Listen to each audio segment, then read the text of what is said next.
This is soap. You can wash your face with it. It can make your face feel nice and fresh and clean and dry. This is cleansing cream. You can cleanse your face with it. It can make your face feel nice and soft and smooth and greasy. This is Bactine medicated skin cream. It is a new thing. It is a washing cream. You wash your face with it. It makes your face feel nice and fresh and clean and nice and soft and smooth and not dry and not greasy. And while it's at it, Bactine is also antiseptic. It cleans deep down to pores and makes your face feel safe from ugliness-causing germs and bacteria. Bactine does a lot of things that soap and cleansing creams just can't do. But it doesn't get rid of freckles either. The washing cream.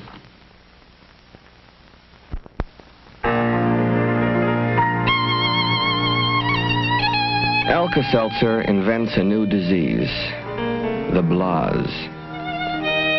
The blahs is kind of like the blues, only physical. It's when you're down in the dumps and you don't know a cold is working on you.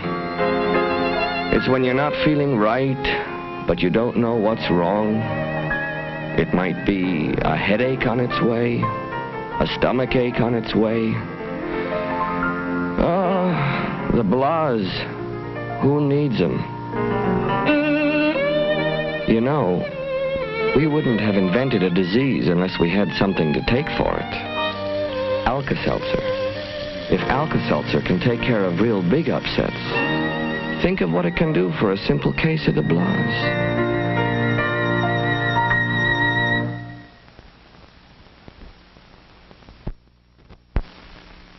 I'm going to show you a new antiseptic skin cleanser that works when it's on and keeps working for 12 hours after you wash it off. Bactine medicated skin cream.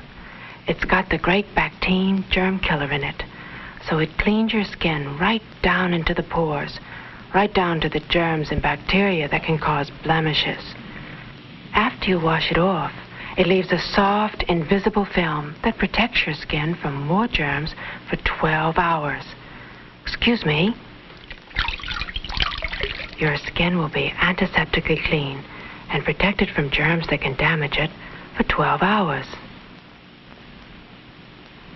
If you use Bactine medicated skin cream morning and night, it really pays off.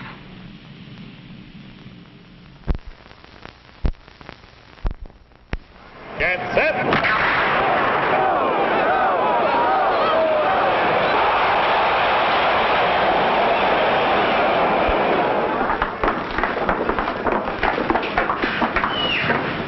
That was a pretty good fight for a change. What was it? Blueberry tang? Yeah, blueberry. First contest, kid? Follow me.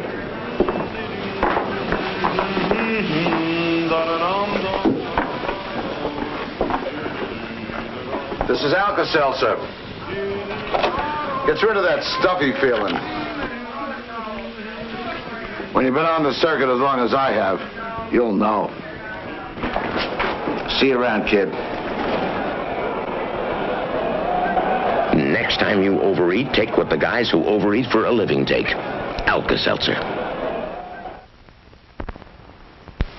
Men, nothing takes it off like Noxema medicated shave.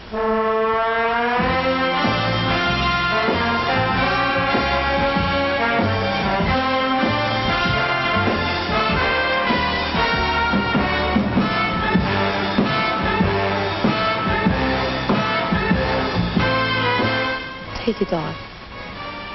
Take it all off.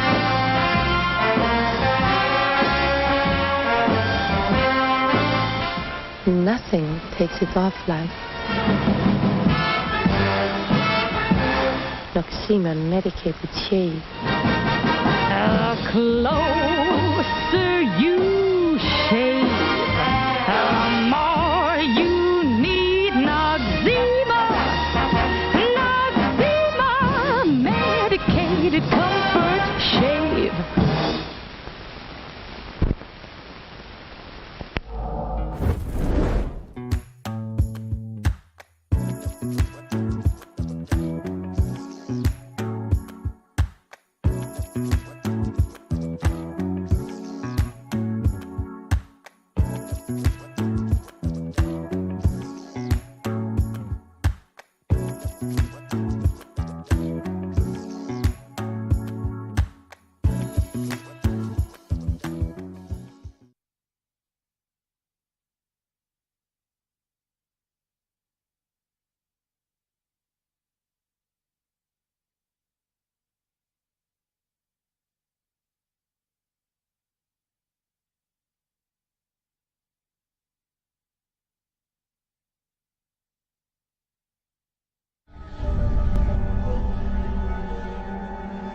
kind of caught me off guard here. Okay. Now, thank you, Lord. Let me put it very simple. It takes a lot of money to do what we do. Oh, yeah. Well, for example, that's really none of your business. But, hey, you listening to me? Let me give you another example. And I prayed about it, and I thought, back when, and I might add another thing, too. It's a misunderstanding. I'm talking about the Bible. God, I get excited talking about it because I love it. I had to learn this, the demons. Abraham was very, very well. I learned it from him, from the Bible. There's a foundation in the Bible. Wait a minute now. The blessing of Abraham. Abraham was extreme. And he had covenant with God. I'm talking about the Bible. Oh, God, I love this. And I started out standing. My grandfathers.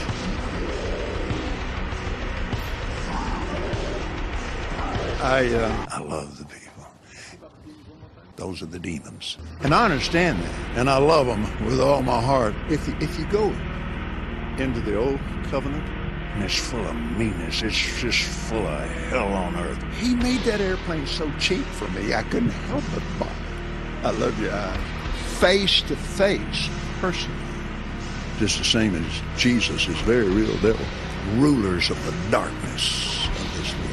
God bless, Father bless. But it's a biblical thing. It's a spiritual thing. It doesn't have anything to do with people. And it's full of miracles, and signs, and wonders. It's full of unseen things.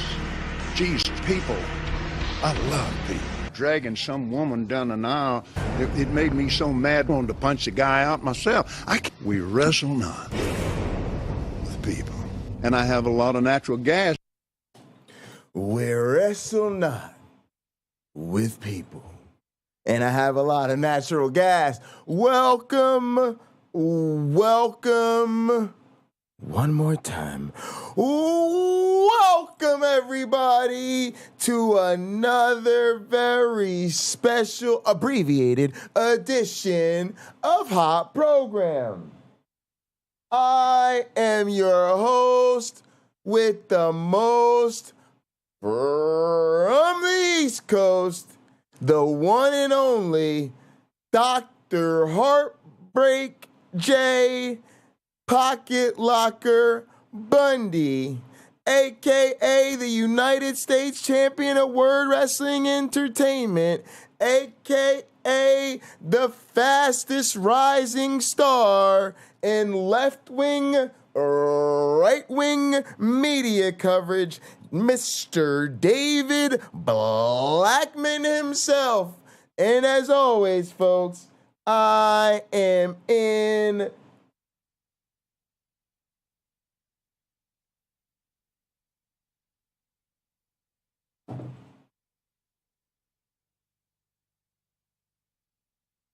airplane mode. I don't know what the hell is going on with this computer, this internet. It keeps skipping frames.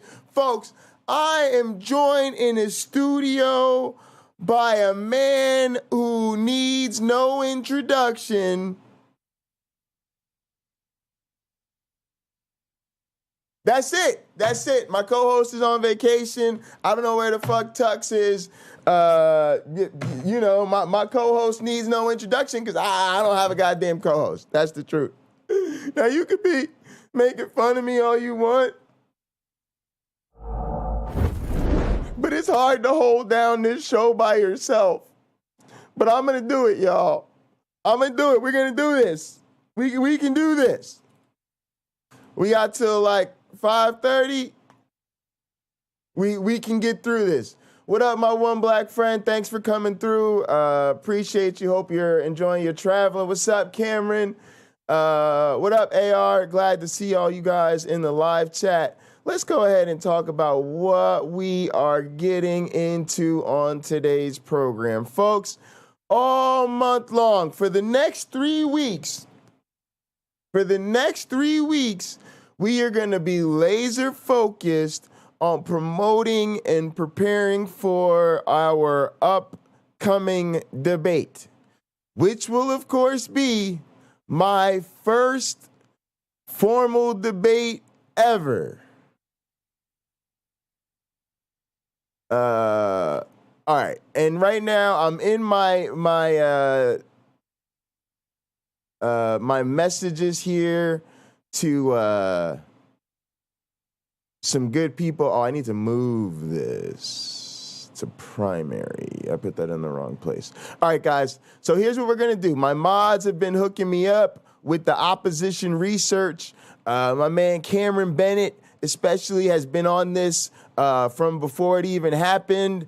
So Cameron has, and other mods have done me a bunch of Kent Hovind stuff, but we're gonna start, and you guys, we gotta do a little bit more research than normal.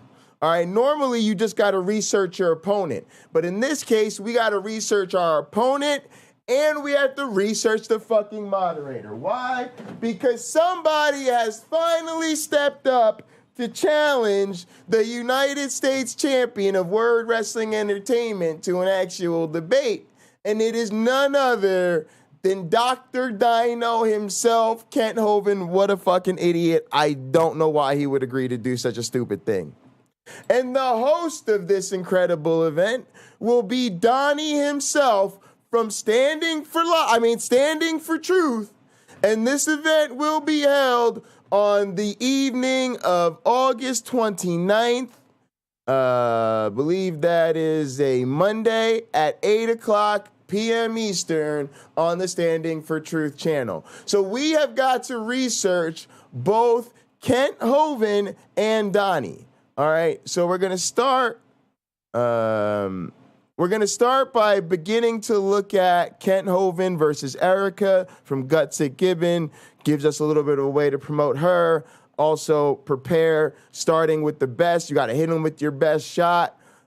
She's a tremendous educator. She's also done a lot to obviously help our community here lately. So let's go ahead and get into this. Hey, everybody. We're not going to make it through the whole thing, but we're going to start it, and we'll keep going on the broadcast later. And we're going to be doing this throughout the next couple of weeks because we are going to go in prepared. Y'all, I'm not going in prepared. Y'all, I'm going to be stoned as fuck the next 3 weeks. I got hella shit going on, and it's Kent Hovind.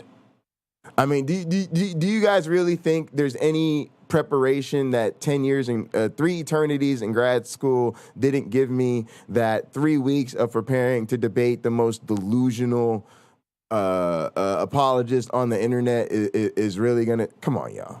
We're just doing this to have some fun. All right. We're doing the opposition research. All right, we're having a good time. All right, that's what this is about. Showing love. We're moving it down. My one black friend is an international lover, an international man of mystery. You know, we had to release him for his summer break so he can go fulfill his international lover duties. And I'm just holding it down here, you know? Today we are debating human evolution, and we are starting right now. Oh, I like this intro. Oh, that's fire. Oh, modern day debates. Okay. Somebody said after this, I'm going to probably end up on the modern day debate circuit and all that. We out here growing, y'all. Ladies and gentlemen, what's up, thrilled ladies? to have you here. Oh, hold on. We just had a picture swap. If you guys can do me a favor, if this is your first time here, Nah, if you're on Pocketlocker, stay at Pocketlocker. Appreciate you. I mean, sorry, I'm dumb. If you're on Hot Program, stay on Hot Program. Nah, it's all love. It's all love.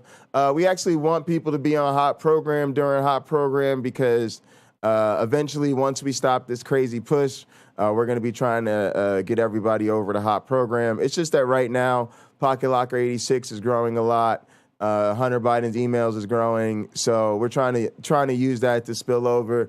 But if you're on Hot Program, please stay on Hot Program. Appreciate you. And then we'll stay live and we'll be on Pocketlocker 86 the rest of the day, Cameron. So if you want to watch Hot Program over here, I'll let you know when we're going to end this show. That'll be the time to pop back over to Pocketlocker 86. And we'll be live on Pocketlocker 86 with the rest of what we got to do today. But yeah, for now, guys, come show some love to Hot Program. My one black friend and I, we really appreciate that. Consider hitting that subscribe button, as we are very excited for today's debate. We've got a lot more coming up. Dave M, send that to me in Discord, please. Send that to me in Discord, please. Debating tonight whether on the future of America and whether or not Christian or atheist moral systems will have a better outcome for America's future. That's G-Man's the moderator. But we were excited for. This is the first time. Yeah, they got I'm this all fucked up, right? I just still noticed this. They got Kent Hovind's name here with this guy, who I don't know who that is. Maybe that's actually G-Man. I don't know. And then down here is Kent Hovind, and it says G-Man, the moderator. Still confirming the venue. They a little confuzzled, y'all. Matt Dillahunty and Inspiring Philosophy have agreed to debate during our first ever mini tour for Modern Day Debate. So that'll be in Austin, Texas, where Matt Dillahunty and Inspiring Philosophy will debate on Modern Day Debate. So it'll be in real life. Yeah, that's G-Man. I don't know. Y'all can tell I'm new to the game. I don't know nobody. The one, the only, the legend, G-Man will be co-modding for me. You see G-Man on the bottom right. We have our boxes reorganized, as it's going to be a fun one. And want to let you know, we are so thankful to have both Erica, who it's her first time here. We really appreciate you coming to hang out with us, Erica. It's a pleasure to have you. I'm glad to be here. And we have Kent Hovind returning. As this is going to be a lot of fun. Glad. Thanks so much for coming back again, Kent Hovind. Thank you for having me. Absolutely. They are both linked in the description. So if you're listening and you're like, I like that, I want to hear more, well, you can hear more by clicking on those links right down there in the description, down there in that little box. So with that, it's going to be a pretty kind of easygoing discussion. So the way the format's going to go is just so each speaker can kind of make their case. They'll have a roughly 12 minutes opening statement, and that's kind of flexible, and then basically open conversation for like 40 minutes or so, and then a little bit of Q&A and closing statements. So with that, I don't want to take any more time. If you have any questions, shoot them into the live chat. G-Man and I will be fishing those questions out of the live chat, and then we will be asking them at the end. So thank you very much for being here. And Erica, I have the clock set for you, and the floor is yours. All right. Okay, my name is Erica. I go by Gutsick Gibbon on YouTube. I do videos on anthropology, paleontology, things like that. I got my undergraduate degree in animal science, and picked up a minor in biology and one in anthropology as well. And I'm currently getting my master's degree, Master's of Research in primatology. So, human evolution, it's kind of undeniable. So, I'm going to start with the... Did this bitch say climatology? She done switched up on us, right? She was doing that, and now she's a PhD student, and she's back in anthro. Anybody got more of an update on Erica? I noticed this was from a while ago. I think her educational status has changed. I'm sure Erica and I have started a really nice email exchange. I'm sure we'll, I'm sure I'll have the opportunity to ask her all these questions, but I'm just wondering if some of y'all know. Statement that both myself, Kent, G-Man, James, his audience, the entire audience watching, we're all apes. And this is because one doesn't ever outgrow their ancestor. You are what your ancestors were.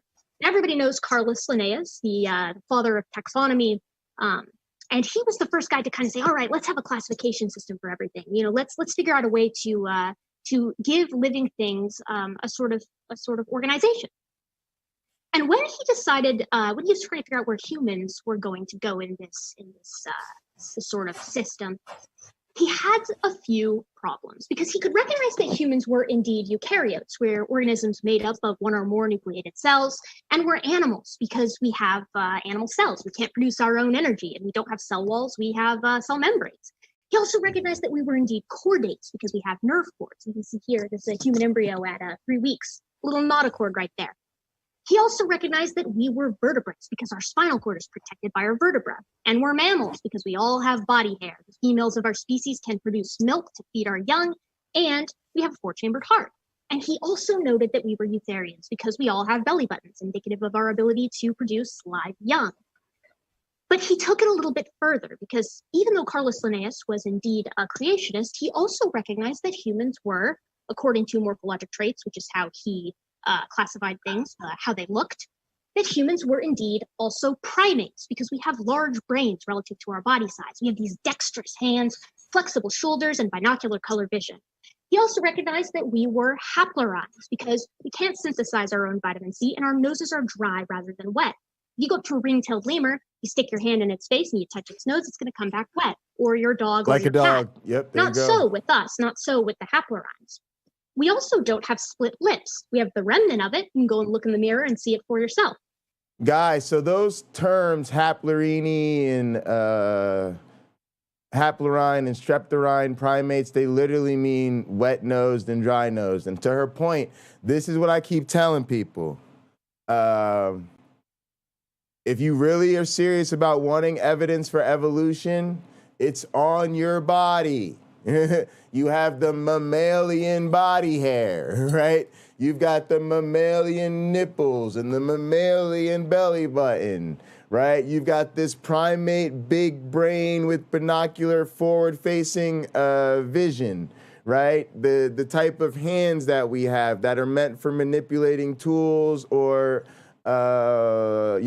use in the trees and shit, right? You've got this dry nose, right? Right? It's just unbelievable. Again, and if you really want the evidence, go to the dentist office. No, I'm not fucking kidding you. Dentition is usually how we do a disproportionate amount of species, right? A lot of what survives in the human hominid fossil record is teeth, right? And so we know based on the formula of your molars and your fucking, dental structures and all of that shit about your evolution. But literally, folks, the answer is all over your body. I like to keep these things, these morphologic traits, things that you can see yourself, were you to stand in front of a full-length mirror. Linnaeus also recognized that we are simiforms, DNA. or anthropoid primates. We have these complex... But the point of this, and the reason this is such a powerful strategy is because you don't need DNA. You can't see DNA. You've got to extract DNA and then, put it on a fancy genotyping machine. And then even then people are like, well, it's a code and I don't know what A, T, C, and G even means. And how does that show? I mean, obviously the most of us that accept this know that that's evidence, just like the fossils, just like the geology. But what I love about starting with this base classification, I did a whole podcast on this. It's a much older podcast I did when nobody was watching my podcast. But maybe we'll check it out this week during, some of this prep and stuff. But it's all about the hominin. It's all about classifying you. And I start you from the sort of base of the tree of life all the way up to being Homo sapiens sapiens, right? And so on that way, we start with, your life. Right? You're alive. And there's particular classifications of what we mean when it says to be alive as compared to something like a rock or a speaker or a fork that isn't alive. Right? And then we get into you're a eukaryote. You have, your multicellular organisms and, you're an animal and what it means to be an animal and what it means to be a mammal and then what it means to be a primate and all the way through. There's like this it's a presentation I gave for graduate students, and I made a lecture of it. The lecture for graduate students was like, I don't know, 3 or 4 hours, and the video is like 6, right? But the point of it is that it's taking you through all of these details so that you cannot deny that you are, in fact, all of these things. And that you see as you go through the hierarchy of taxonomy, which is what we now call this since we've moved beyond Linnaean classification, when we look at your phylogeny and all of these things, I'm basically laying out the evidence that we have that you are, in fact, belonging to all of these groups. Another interesting thing, so she's doing a great job, right? She doesn't have time for all that. She's going to stick to the how we know you're primates. And if you don't want to talk about DNA and fossils and all of that bullshit, let's talk about things you can look at in the mirror, right? And then on top of that, it's a really interesting strategy because she's basically taking the tail end of that. She doesn't have time. She's going to stick to the details, and she's going to put it in a very basic way. I really enjoy this. Social systems with which we communicate with others. And we also have unique structures his with fake regards ass to our hind PhD, feet, exactly. our teeth, our orbits, things like Thanks that. for sending and the an link, even Dave. larger brain-to-body ratio. And the email. He also recognized that we were catarrhs. Thank you. I'll check it out. You'll see his nostrils open downward, just like yours. And unlike this white-faced capuchin, whose nostrils open to the side. And if you pop that rhesus macaque's mouth open, you'd find that it has the same dental formula as you do. 2, Right. 1, 2, 3. That would be 2 inside. There it is, guys. The nose, the direction of the nose, right? Our noses are inward, right? They're not, our nostrils are not flared out to the side. They're pointed inward and they're pointed down. These other animals, look at your dog. Their nostrils are way on the outside, the periphery of their noses, and they're pointed outwards. And what did she go to next? If we opened up the mouth of this, we could check out the dental formula, and we could use the dental formula. Cameron, thanks so much for sending this. This is really great to see how she's choosing to start off. I'm trying to fill in the gaps for you guys that aren't as used to hearing these terms flung around, and I know that her screen is kind of small, her presentation's a little blurry, so just trying to add additional clarification here. Of course, we're not trying to get through a lot of this because, you know, we're just gonna have to keep going, and we'll get through stuff as over the next couple of weeks. But this is great. This is great. I'm glad we decided to start with this. Incisors, a single canine, 2 Not your premolars, pug. and 3 molars. Also, none of the catarrhines have Always prehensile variation. tails. I'm sure that I don't. I wish I did sometimes. That'd be kind of cool. We're also hominids because pop open the mouth of an orangutan or a gibbon and you'll see that they have a Y-shaped molar pattern. This is unique to the members of the hominoids.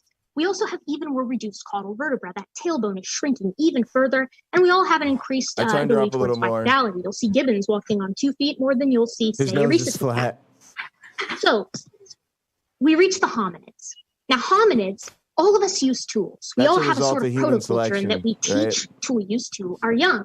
We all have these long gestational periods, 8 to 9 months, and all of us have long parental care periods. This is so that we can kind of nurture those big brains. But to be a hominid, if you're not a human, every member of this particular group, this family, has at least a 96% genomic similarity to the members of the group.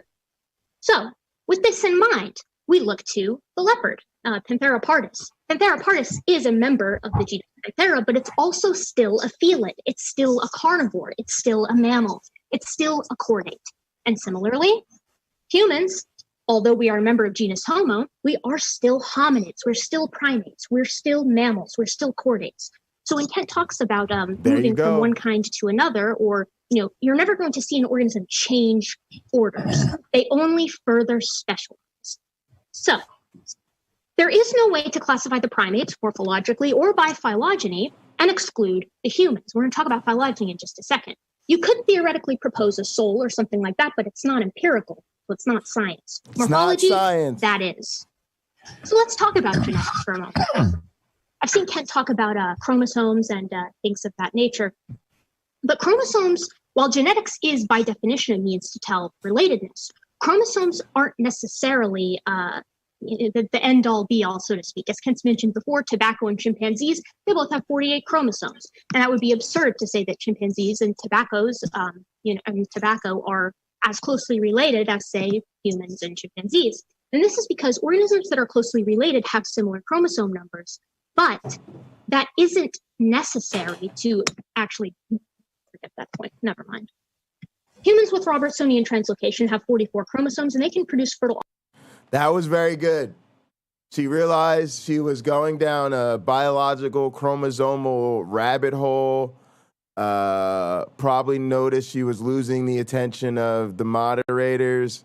Knew she was getting into something that was way too in the weeds for Kent Hovind to respond to honestly, and then decided that it's not worth the risk of losing her audience. She's made her overall point, and I guess now she's gonna try to move to her next strong point rather than getting stuck in the weeds on something that nobody who doesn't get this shit is going to follow you on, and anybody who does get this shit doesn't need you to. Offspring with a standard 46 chromosome human. So it's important to note here that chromosomes don't necessarily determine relatedness. As I was saying previously, organisms that have similar, that are indeed related, have close chromosome numbers, But close chromosome numbers don't necessarily mean organisms are related. Kent's looking for his If you slides look like at this, Rob's orangutans and dumbass. gorillas, I think most creationists would say that they're both in the ape kind, but they certainly can't interbreed, even though they both have 48 chromosomes. Same with tobacco and potatoes. But a donkey and a horse can interbreed and produce mules, which are very occasionally fertile, despite having different chromosome numbers. This is why we don't use just chromosomes when we're trying to tell how related something is to something else. Instead, we use, these are some cool hybrids that I just put a picture of because I like them. Instead, we use entire genome. Now, if you take your genome and you compare it to your mother's or your father's. Yeah, it scares him and Kenny, and a woman can't teach over me. Can I get an amen, Kenny? But yes, the fact that she's like smarter than him, so much better trained and prepared, communicates way better than him, a lot more charismatic. And here goes some of the killers. Female and younger than him. This is like him getting schooled by his fucking granddaughter as to why he's like the grandfather from hell. I'm here for it. I love it. It's going to be much more similar than that of a stranger's. Same if you compared it to your grandfather or your great-grandfather. And the same is true with species. Timing. Because when you compare the entire genome of a human being Amen, and that of a Kenny. chimpanzee or a bonobo, any member of genus Pan, you're going to see a 96% similarity. Yeah, that's okay, And if Cameron, you narrow let's get that it. down just to coding base pairs, that number rises to 98%, 98.8 actually percent similar. Now, the cool thing about this is that when you line up all the great apes, including humans, so you're lining up the chimpanzees, the orangutans, the gorillas, bonobos, and ourselves, bonobos and chimpanzees are actually most closely similar to us genomically than they are to gorillas or orangutans. So we're each other's closest living relative. Now, the reason I keep harping on the fact that genetics does necessitate relatedness is because a paternity test is simply a dumbed down version of the genomic process All right, of Jay's comparison clown that I just girl. mentioned. Drop into So real if we're going to throw biology, out we like this, that. we have a lot of courts to contact because we're going to have to throw this out as well. So I know, I've seen Kent through debate with Bill Ludlow before about how, bones are just things in the dirt. They don't hold up in an honest court of law. But both paternity tests and fossils both are admissible in court. The fossil expert testimony of a paleontologist was in Kitzmiller versus Dover. And of course, this is a page from back in the UK, court-ordered paternity tests, which are indeed considered a solid means to tell relation. So speaking of paleontology, let's talk about it, because I love fossils. So, obviously, this chimpanzee and this human. All right, guys. Yeah, I love the comments. Appreciate them. They're very, very substantive. Love the comment about the Hoxian being too far away. That's something Cliff and I talk about that we can actually model in our digital systems because we can manipulate how far apart the sites for certain traits are. And yep, it's after you get a certain distance away, fusions are incredibly unlikely. Aaron Ra, to his credit, to Erica's credit, that's the thing I'm trying not to go in this and do. I am not going to try to go into this debate. And it sounds weird. I have to get back to Donnie and pick a damn debate topic. But they're all a little goofy. I'll show you guys and share with you why they're all a little goofy. One, they're all like clearly set up to create these kind of debates where there really shouldn't be one. And then two, a lot of them are just reframing the same question different ways so that you have fewer options than it looks like. And then the other thing is they're not really tailored to my specialty. So they're sort of the generic, oh, we found an evolutionary biologist, let's just have them debate general evolutionary biology, which is always weird for people like us because, as you guys probably know, real scientists have specialties. Very few of us are generalists. So somebody like me who works with, say, digital organisms doesn't want to talk about fossils most of the time because I don't work with fossils. And I don't want to talk about DNA because my organisms don't have DNA, right? I don't like talking about cells. My model system doesn't have any cells in it, right? I don't like talking about, right? I could say I don't like talking about human evolution. I do like talking about human evolution. The truth is I have a master's in biological anthropology, and I studied in a lab that studies the evolution of human sexuality. So human evolution, bioanthropology, the stuff that Erica's getting into is my wheelhouse. Like I said, because I have a master's in that and I've taught it and all that other stuff. But again, it still isn't my specialty, right? I always tell you guys, I spent 3 eternities in graduate school, right? Well, I spent the last 10, as most of you know, studying for my PhD, right? My PhD is in experimental evolution. I worked a little bit in the LNCA lab. I can talk a little bit about the E. coli work we did, but for the most part, my specialty was digital organisms. So when you go, hey, Jay, let's talk about human evolution, right? When you're talking to Erica, you're talking about somebody who does that every day. When you're talking to me, you're talking about somebody who knows it but hasn't studied it in over a decade, right? And I'm just trying to show you guys this type of nuance is way over the head and outside the league of people like Donnie and especially people like Kent Hovind. But I just want my audience to you know, be a little bit more hip to these things and know that, as you guys know, right, you're not going to ask the same questions to Dr. Josh Bowen that you're going to ask to, you know, who am I thinking of? Bart Ehrman, right? And then you're not going to ask them the same questions as, you know, Josh Bowen or Kip Davis, right? I mean, whichever one I didn't use the first time, right? And because we guys know this, right? PhDs have different specialties. All academics might be able to speak intelligently about some topics to a certain extent, but for the most part, you should ask us about the work we do. But anyway. Are very, very different. They have a lot in common, but they also have unique differences. There are traits that are unique to the human skeleton. Can a digital dog become a non-digital dog? Given that our common ancestor was very similar, evolutionary theory rather proposes that our common ancestor with chimpanzees was very similar to a chimpanzee. We should see the human traits emerge in the transitional forms from that species to modern humans through geologic time.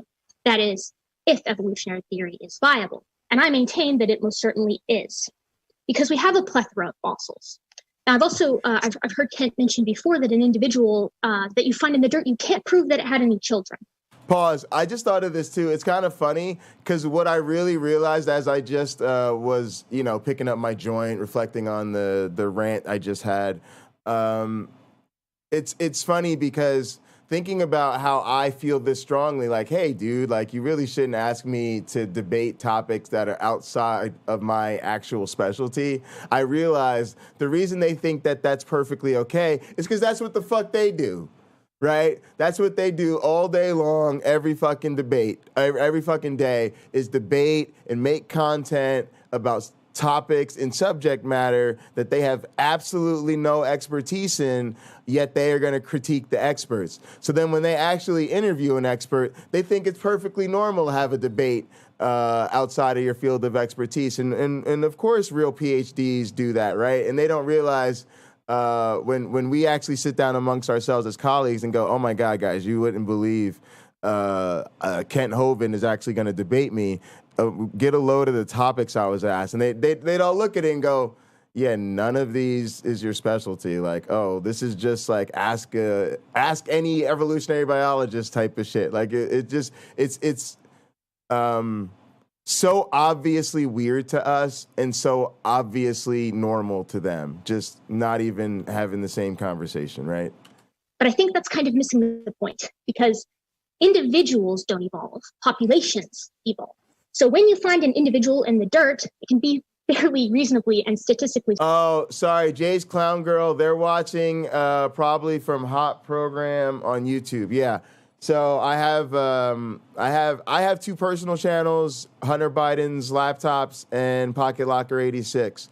But this show is called Hot Program. I normally host it with my one black friend, or sometimes Tux will sit in. Since I don't have a co-host today, I'm just doing a mini episode of Hot Program by myself. And so a lot of the other viewers who are regulars are over on the Hot Program channel. I will go ahead and drop a link to it. Just give me 1 second here. And yeah, if you want to come over to Hot Program and join us for a little bit and subscribe to Hot Program, we'd really appreciate that. However, if you want to stay where you are, that's fine, because I'm going to have to end Hot Program in about 20 minutes or so. And after that, I'll be staying live on Pocketlocker 86. So it's up to you. If you wanna do the dance, the back and forth dance with us, we'd be more overwhelmed and really appreciative of that. And if you want to just hang out on Pocketlocker 86 for a little bit, we appreciate you watching from wherever you find us. All right. Significantly assumed that that individual was a member of a population and not an odd man out.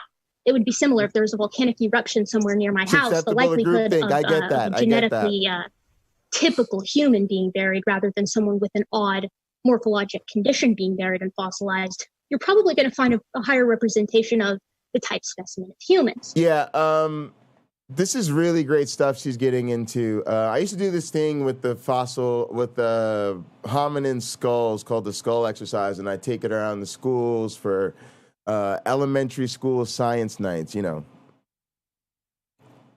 just to indoctrinate the children. But the thing I wanted to touch on is Mike Hunt's comment, because abiogenesis, I just started doing some origins of life research this year, mostly because my group that works with cultural evolution wants to look at some sort of cultural evolution framework for origins of life research. So it's all new to me. But for the most part, in this whole debate, abiogenesis is so dumb for them to go on, because number one, it's like we already know what happened.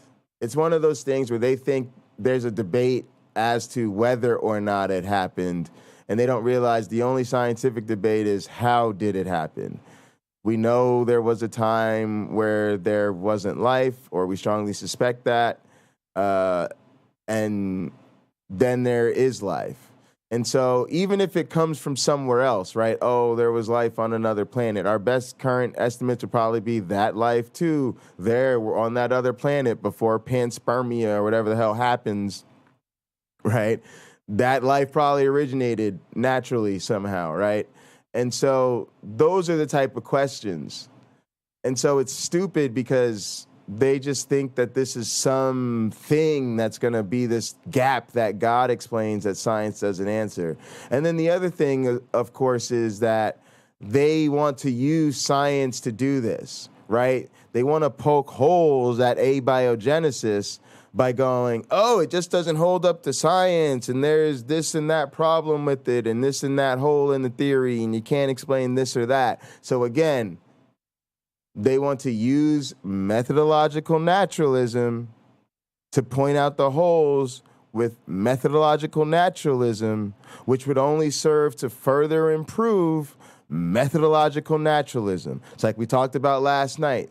The only time they can tell you that science has fucked up is when they think they have science to back up their evidence that science has fucked up, which again is just how science works.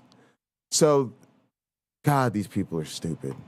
So, can we see a general trend of ape-like to human-like, or anatomically modern human-like, through geologic time? In the fossils, I maintain that we can.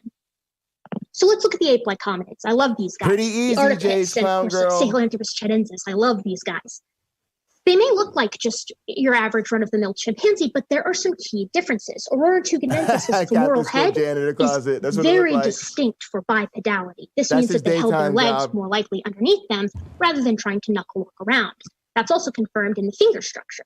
Additionally, they have these small canines in comparison to that of chimpanzees, and of course, the brain case. What makes humans special? We're really, really smart.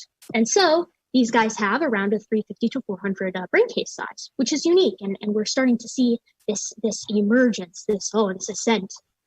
So let's check out the mosaics. Lucy, Australopithecus afarensis, then we have Anamensis, and of course Africanus. Are these guys truly mosaics? Can you indeed make that case? I maintain that you can, for several reasons. One, the foramen magnum is much more ventral, directly underneath the skull. Now that's the hole that your spinal cord comes there out. we go. I was If about this to define it. individual, Good job. Australopithecus africanus, based on where the foramen magnum was trying to knuckle walk, it'd be craning its neck like this all the time, which would not be very advantageous and would probably... Right, this is important, guys, because it determines bipedality. You guys, we have our foramen magnum. It's this big hole. It's sitting at the base of the skull, and it's basically like at a fucking T-shaped angle or something, right? Because our neck, our heads sit directly on top of our neck. That way our spinal cord is comfortably supporting us because we sit upright. Even when we sit down, we have an upright posture, right? If you are a knuckle walker, you walk around on all fours, you need to be more like this, like your dog is, to where your body weight is all fucking behind you, right? And you got to be on all fours and shit. So your fucking where your fucking spine attaches to your fucking skull is going to be at a totally different angle. And you can see this move throughout the fossil record. As you see the fossils transition from being quadrupeds to bipeds, you know, quadrupeds, obligate quadrupeds, to sort of this intermediate where, y'all know, just like a dog or like some primates you see, they're up on 2 feet sometimes for a little while, hopping around, doing some shit, all the way through obligate bipedality where no one in the species walks around on all fours at all unless you've got some weird genetic disease. There is a weird thing. There's a family you can look up of knuckle walking humans, but that's what we're saying, is that you can actually track that movement and you can see it change in the fossil record. And that's part of what we show students in this skull exercise is these are some of the key morphological features: the dentition, the foramen magnum, the brow ridge, the protrusion of the brow ridge, the sagittal crest in a gorilla. All of these are key morphological features that you use in education. And with the skull exercise, the students get to hold them and play with them and ask questions and shit. He's selected against. It also has an inline big toe, just like we do. A parabolic palate, just like we do. It's actually more Mike Hunt is still a knuckle walker. Much more so than that of a chimpanzee. And look at the knees. The carrying angle is much more similar to ours. They're valgus in nature. Much more so than a chimpanzee whose legs are bowed. You know, when somebody comes through your chat named Jay's Clown Girl and your name is Jay, you're like, nah, it's probably just a coincidence. Probably just some other Jay. And then they start dropping all this high-level biology and fucking physiology. And now you're like, is this an academic? Is this something for my academic past, my academic present, my academic future? Is Jay's Clown Girl Mike Travisano? Is that my boss? Is my fucking boss watching me right now? Mike, is that you?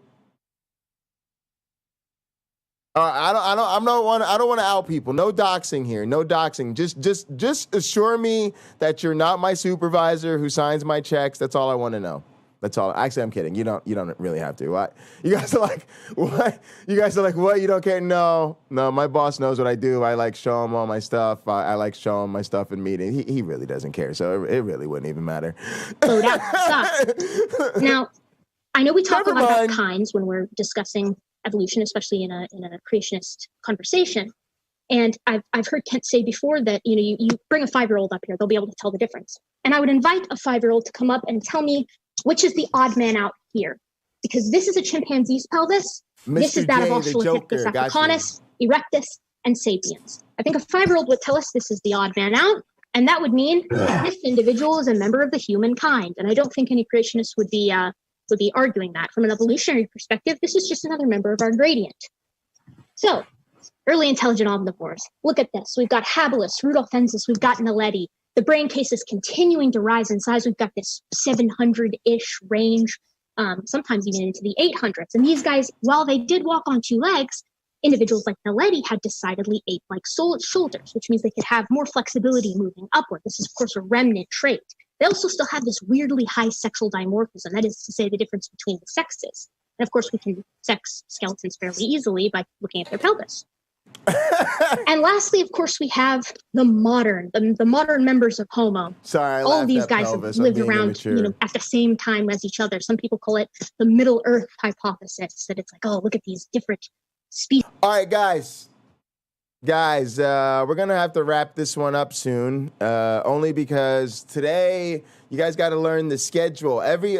My club, my GTA Motorcycle Club, we meet at 6 every Sunday to vote on all the issues and the recruits and the changes to the rules and who we're going to shoot at and all this shit. But every other Sunday, the officers have a private church. We call this meetings church. Every other week, the officers have a private church where we get together at 5:30. So I have to attend that today in a little bit here. But we will definitely keep this going on my other streams as we're preparing for this debate. I actually want to get through this and see all that Erica lays out and how this goes with Kent Hovind. And then we've got some other Kent Hovind debates to get into. And we're going to sprinkle in a little bit of, watching Donnie more critically too, right? Because Donnie's the moderator. And to be honest, I think I may develop a more cordial or friendly working relationship with Donnie than with Kent, right? Donnie's sort of like, I don't know. It depends on how it goes. Donnie might see me actually debate for the first time and decide he never wants me on his channel again. Wouldn't be surprised. But he's at least right now open to doing more debates and stuff down the road. So I just kind of want to get a better feel for what he's like. And honestly, most of the time when I'm in Donnie's chats, it's literally just to like flame his chat. Like I literally just come through his streams and I'll be like, "What up, creatards?" Or like, "What delusion are y'all getting into today?" Like that type of shit. So I guess now I should actually pay attention to what Donnie does as a moderator and a content creator, because normally I'm just trying to troll his fans. Look, you could judge me if you want, but I'm not religious, y'all. I just want to sin, I just want to sin, I'm not gonna pretend to be a better person than I am. I'm not gonna do that. All right, so this Middle Earth hypothesis, y'all, the reason this is so dope is because one of the things that we often lose sight of, right, is that we are the only Homo species left. And I really think that this matters in terms of religion, because it really does fit into that narrative of like, we're God's chosen people and, oh, we're created in his image and whatever. It would be hard as fuck to make that claim if there were 3 other species of hominin alive. So we would be like, wait, is the little hobbit species that is his own species? Are they the chosen people of God too? Or is it like just us? Or like, so what she's talking about is this period of time where we think there may have been 3 or 4, and who knows what we might find in the future, where there were different species of humans alive at the same time, right? And so it's super cool, and that's why they call it the Middle Earth hypothesis. Species all inhabit so, all right, let's the get Middle this a little Earth. bit more. And lastly, of course, we have the modern members of Homo. All of these guys have lived around, at the same time as each other. Some people call it the Middle Earth hypothesis, that it's like, oh, look at these different species all inhabiting Earth together. I love it. But while all of these individuals used tools, so some of them used fire, some of them had art, and they all had this culture, they were vastly different morphologically, because Homo erectus had a 900-ish square centimeter volume brain, whereas Heidelbergensis was at 1,000, Neanderthalensis at 1,600, and Floresiensis all the way down to 350 itty-bitty guys. So we see this cool gradient of individuals that were indeed living at the same time. And of course, this is an incredible picture here. This is several specimens all lined up with one another. And the point here is we're seeing small incremental morphologic micro-evolutionary changes, but where can you draw the line? Who are the apes? Who are the humans? It's very difficult. I've been trained in this kind of thing to a degree. I'm definitely not an expert, but even I have trouble saying, okay, well, that's, definitively an Australopith, or that's definitively a member of genus Homo, whatever. Got about 30 seconds. Yeah, sure. Small incremental changes over time lead to macroevolution. This individual may have been able to breed with this one, but it certainly couldn't breed with that one. So my challenge, that's the answers if you want to pause and check it out. So my question to Kent would be, to invalidate my ideas here, as I believe I've presented them, you'd have to invalidate relation by genetics, invalidate radiometric gain to prove that they all lived at the same time period, all of those hominids, and formulate a kind that can empirically separate modern humans from the other apes, as well as draw that line in the fossil record. And I'll cede the rest of my small little bit of time that I have left. Thank you so much for letting me ramble on. Thank you very much, Erica. Very, very fun opening statement. We are looking forward to hearing Kent. All right, that was great. And like I said, we'll pick this up. We'll keep it going with Kent. Let me show you guys real quick what I was talking about before. What course?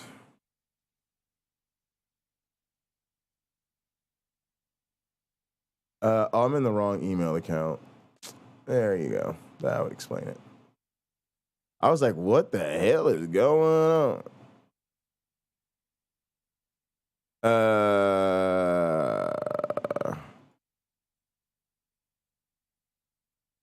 All right, so this is the topic he wants to go with.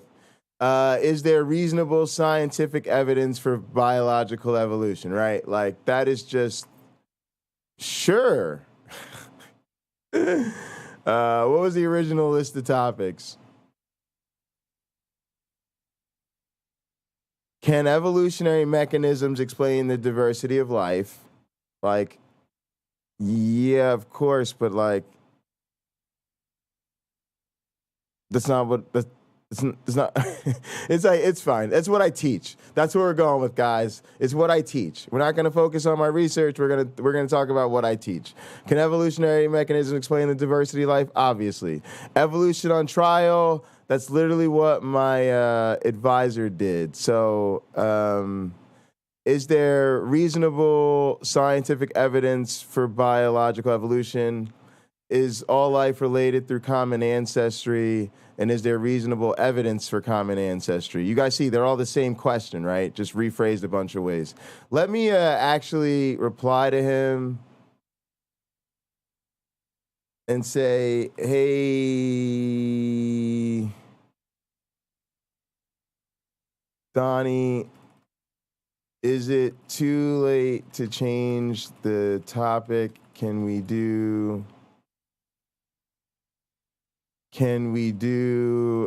evolution on trial?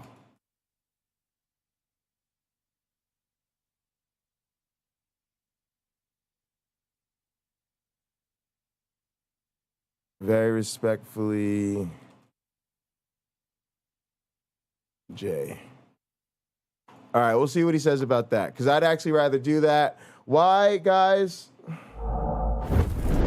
Because my teaching mentor, the guy I teach my class with, right, actually was the expert witness in the Kitzmiller versus Dover trial, which is one of the most important evolution trials ever. And he was literally the guy who testified as the philosopher of science that intelligent design creationism is not science. So again, we're trying to lay the honey trap, and if we can get it to be evolution on trial, then actually that allows me to do a lot of unique plugging for my teaching mentor, who's also one of the principal investigators of the research that I do, which allows me to make major plugs for the class that we're going to be teaching. That'll be starting a couple of days after the debate. Boom! Jay's thinking ahead. Jay's thinking ahead. Jay's out here playing chess, not checkers. All right, folks, let's get started.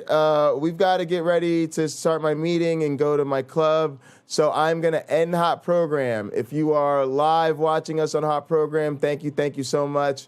If you want to continue rocking with us, head over to Pocketlocker 86. You could also go to Hunter Biden's laptops if you're not subscribed there, but I'd prefer you go to Pocketlocker 86. That's where we have the bots and the redeemables and all the cool stuff. So Pocketlocker 86, head over there now, please. I'm already live there, so there won't be any break in your viewing experience. And then if you're watching us on Hot Program, you know, we're just going to end the show. Thank you so much for watching. If you do head over to Pocketlocker 86, I'll probably play a commercial real quick just so I can use the little boys' room. And then when I come back, we'll be gaming with the Sacred Death Motorcycle Club. Thank you guys so much. I want to send a special shout out and thank you to my one black friend for popping in and checking in with us. We really appreciate your time. Also, just can't thank you enough for hosting the show with me. It's been an awesome and incredible ride. I hope you're enjoying your time off. And we are all anxious and excited to have you back. But happy that you are getting to take some time for yourself. All right, guys, in the name of the Darwin, the Dawkins, and the Christopher Hitchens, science bless you all.